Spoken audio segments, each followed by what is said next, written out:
दोस्तों, आज की कहानी एक ऐसे गांव की है जहां इंसान जन्म तो लेता था, लेकिन उसकी मृत्यु कब और कहां होती थी ये किसी को पता नहीं चलता था।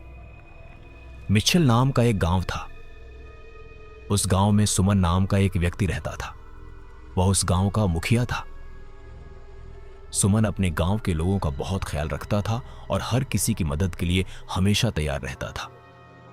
एक दिन रात के करीब 9 बजे की बात है।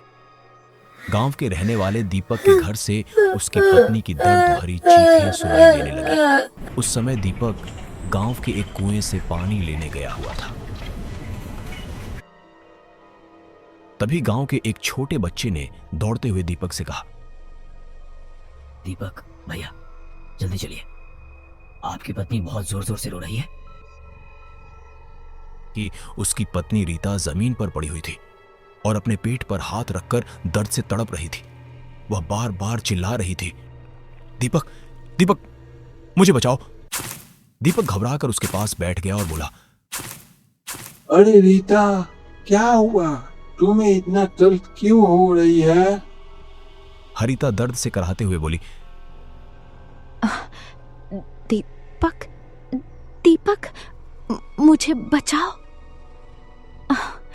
मैं पेट से हूं, लेकिन अभी तो सिर्फ 2 महीने ही हुए हैं।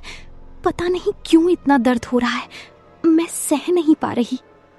दीपक तुरंत उठा और बोला, अरे रीता, तुम चिंता मत करो, मैं डॉक्टर को बुला कर ले आता हूँ। इतना कहकर वह गांव की महिला डॉक्टर को बुलाने के लिए दौड़ पड़ा। बाहर का मौसम बहुत डरावना हो चुका था।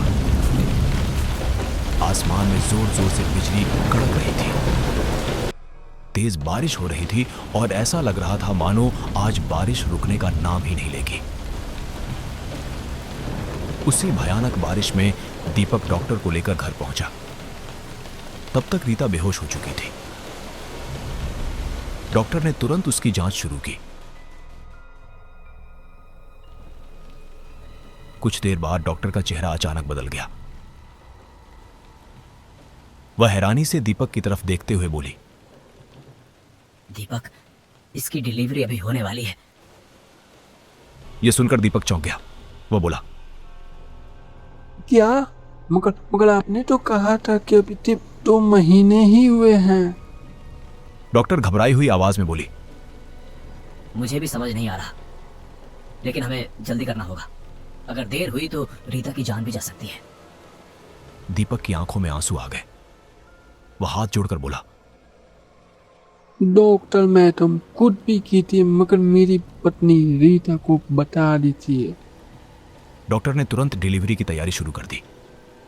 कुछ देर बाद बच्चे का जन्म हुआ, लेकिन जैसे ही डॉक्टर ने उस नवजात को देखा, उसके हाथ कांपने लगे। दीपक भी डर गया, क्योंकि वह कोई इंसानी बच्चा नहीं था। वह एक अजीब सी लोमड़ी जैसा बच्चा था। कमरे में मौजूद सभी लोग भय से कांप उठे। दीपक घबराकर बोला, डॉक्टर मैडम, ये क्या हुआ? ये रोमड़ी का पत्ता कैसे हो सकता है? डॉक्टर डरते हुए बोले, मैंने अपने पूरे जीवन में ऐसा कभी नहीं देखा। यह असंभव है। एक इंसान किसी जानवर को जन्म कैसे दे सकती है? घर का माहौल पूरी तरह डर से भर चुका था।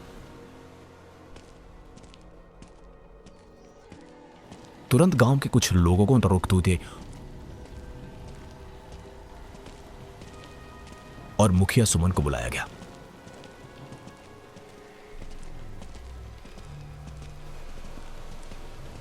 जब मुखिया और गांव वाले वहां पहुंचे तो उस अजीब बच्चे को देखकर सभी दंग रह गए। किसी को समझ नहीं आ रहा था कि आखिर यह क्या हो रहा है। तभी अचानक उस बच्चे के हंसने की आवाज सुनाई दी। कमरे में मौजूद हर व्यक्ति के रोंगटे खड़े हो गए। अब लगभग सभी को यकीन हो चुका था कि यह कोई साधारण बच्चा नहीं है। गांव वालों ने आपस में सलाह की। काफी देर तक चर्चा होती रही। फिर एक भयानक फैसला लिया गया। उन्होंने तय किया कि उस लोमड़ी जैसे बच्चे को जंगल में दफना दिया जाएगा।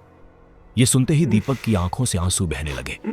वह बोला, मैं ऐसा नहीं कर सकता। आखिर मैं इस बच्चे का बाप हूँ। मुखिया गंभीर आवाज में बोला। दीपक, अगर हमने ये नहीं किया तो शायद कल पूरे गांव की जान खतरे में पड़ जाएगी। दीपक अंदर से टूट चुका था, लेकिन डर इतना बड़ा था कि वह कुछ भी नहीं कर सका।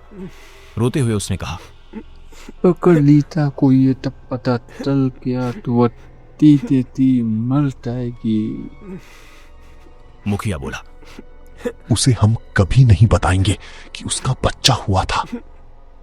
दीपक चुप हो गया और आखिरकार गांव वालों के साथ जंगल जाने के लिए तैयार हो गया।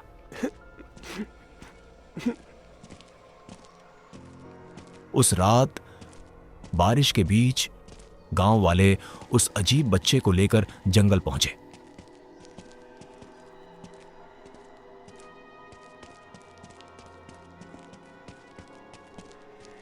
नदी के किनारे मिट्टी खोदी गई और उस बच्चे को वहीं दफना दिया गया, लेकिन किसी को यह नहीं पता था कि उसी रात से पूरे गांव पर एक ऐसा साया मंडराने वाला था जो आने वाले समय में हर किसी की जिंदगी बदल देने वाला था।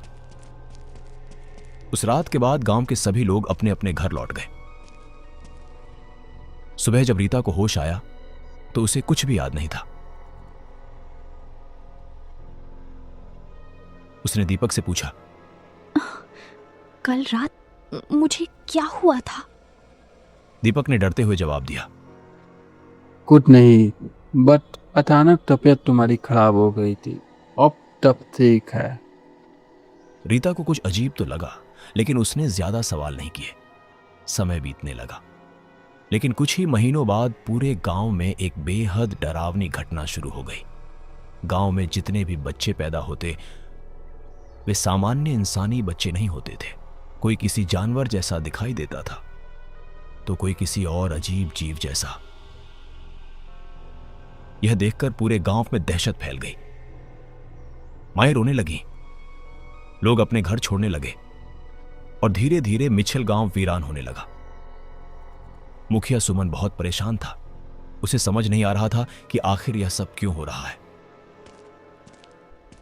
तभी एक दिन उसने एक तांत्रिक को गांव में बुलाया। तांत्रिक गांव में आते ही चारों तरफ देखने लगा। उसके चेहरे पर डर साफ दिखाई दे रहा था। कुछ देर बाद वह बोला, मैंने अपनी आंखों से देखा है, इस गांव में बहुत भयानक घटना घटी है। वो पूरे गांव को बर्बाद कर देगी। मुखिया हैरान होकर बोला, लेकिन आखिर किससे खतरा है? तांत्रिक की आंखों में डर भर गया। वह धीरे से बोला, मैं उसका नाम नहीं ले सकता। अगर मैंने उसका नाम लिया तो वो मुझे भी मार देगी। मैं सिर्फ यही कहूंगा कि गांव छोड़कर भाग जाओ। इतना कहकर तांत्रिक तुरंत गांव छोड़कर चला गया। अब गांव वालों का डर और भी बढ़ चुका था। उन्हें समझ नहीं आ रहा था कि आखिर कौन है जो पूरे गांव को बर्बाद कर रहा है। कुछ दिन बाद एक रात दीपक की अचानक नींद खुल गई। उसने देखा कि रात के लगभग 2 बज रहे थे, लेकिन उसकी पत्नी रीता उसके पास नहीं थी। दीपक ने चारों तरफ देखा, पूरा घर खाली था। वह घबराकर आवाज लगाने लगा, रीता, अरे रीता, कहाँ हो रीता?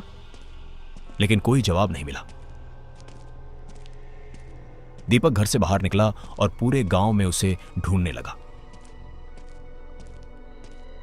काफी देर तक खोजने के बाद वह गांव के पास वाली नदी के किनारे पहुंच गया। तभी उसकी नजर दूर खड़ी एक औरत पर पड़ी। वह सफेद साड़ी पहने हुई थी और जमीन खोद रही थी।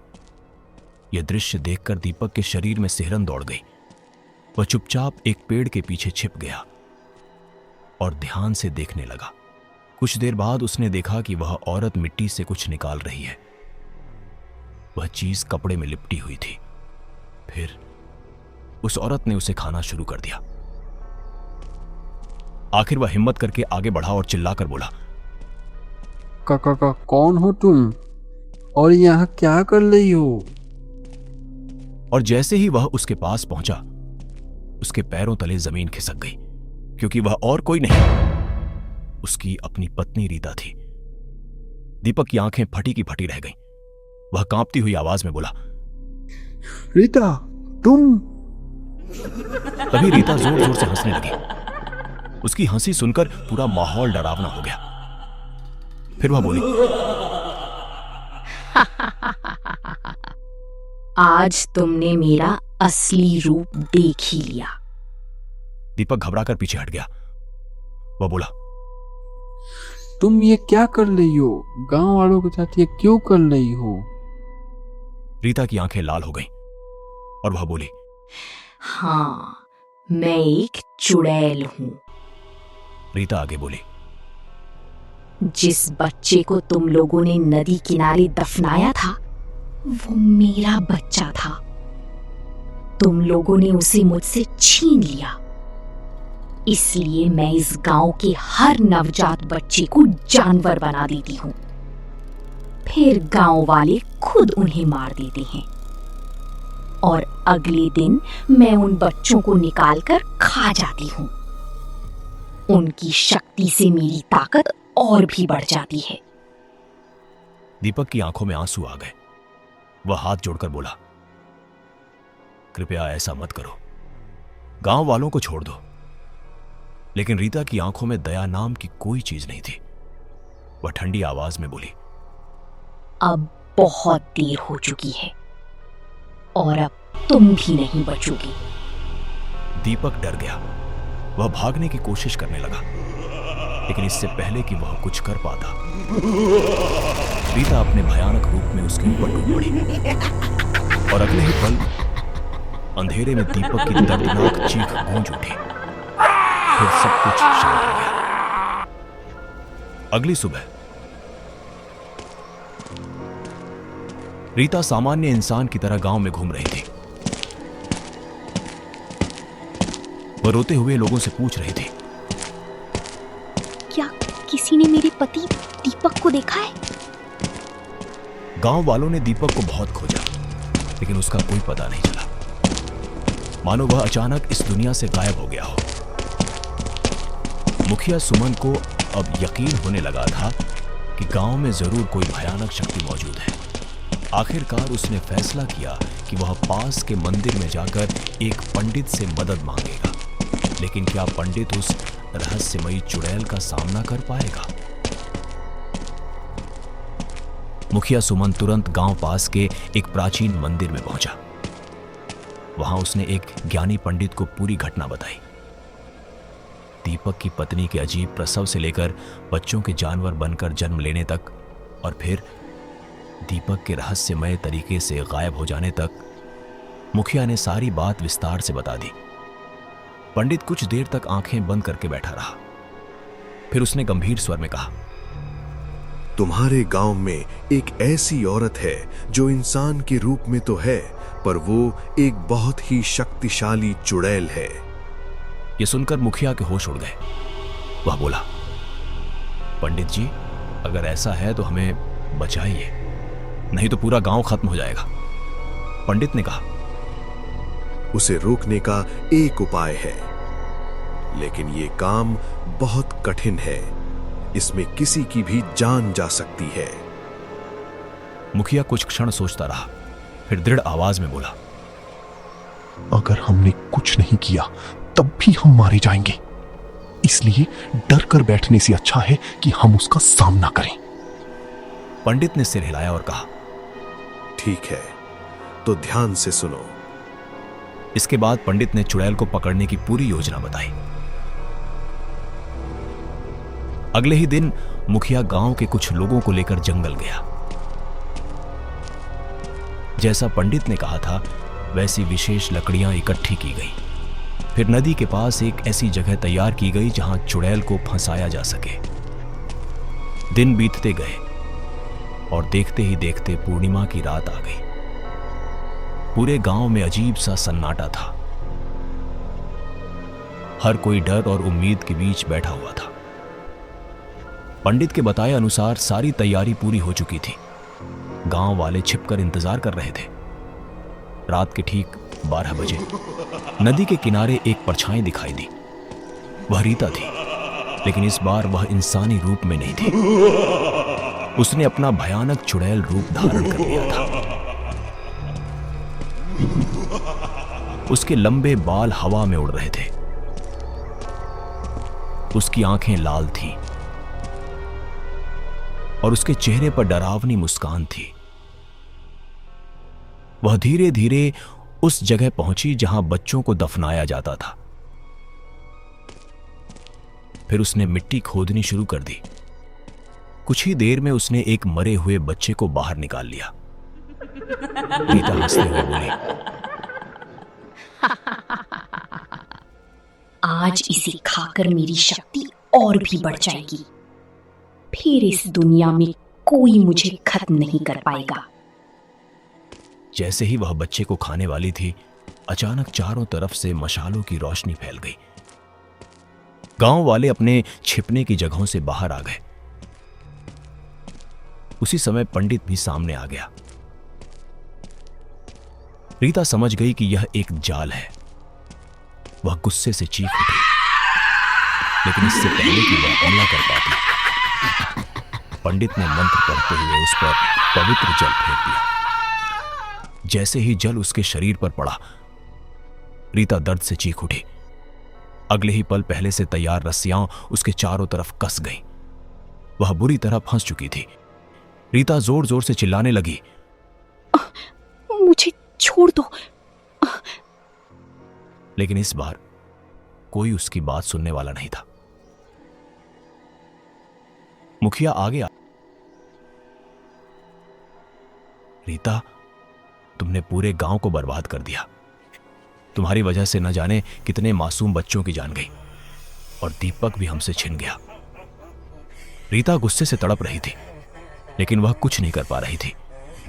तभी पंडित जोर से बोला, समय बहुत कम है। अगर अभी इसे खत्म नहीं किया गया तो ये फिर यह सुनते ही गांव वाले तुरंत हरकत में आ गए। उन्होंने चारों तरफ वही विशेष लकड़ियां रख दी और फिर उनमें आग लगा दी। कुछ ही क्षणों में आग की लपटें चारों ओर फैल गईं। रीता दर्द से चीखने लगी। उसकी भयानक आवाज पूरे जंगल में गूंज उठी, लेकिन अब बहुत देर हो चुकी थी। गांव वाले पीछे नहीं हटे। आग की लपटें और तेज होती गईं और आखिरकार उस चुड़ैल का अंत हो गया। धीरे धीरे उसकी चीखें भी हमेशा के लिए शांत हो गईं। उस रात के बाद गांव में फिर कभी कोई अजीब घटना नहीं हुई। बच्चे सामान्य रूप से जन्म लेने लगे। लोगों का डर खत्म होने लगा।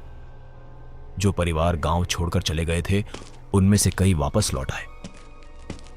मुखिया सुमन ने चैन की सांस ली, क्योंकि वर्षों बाद मिछल गांव उस काले साए से मुक्त हो चुका था।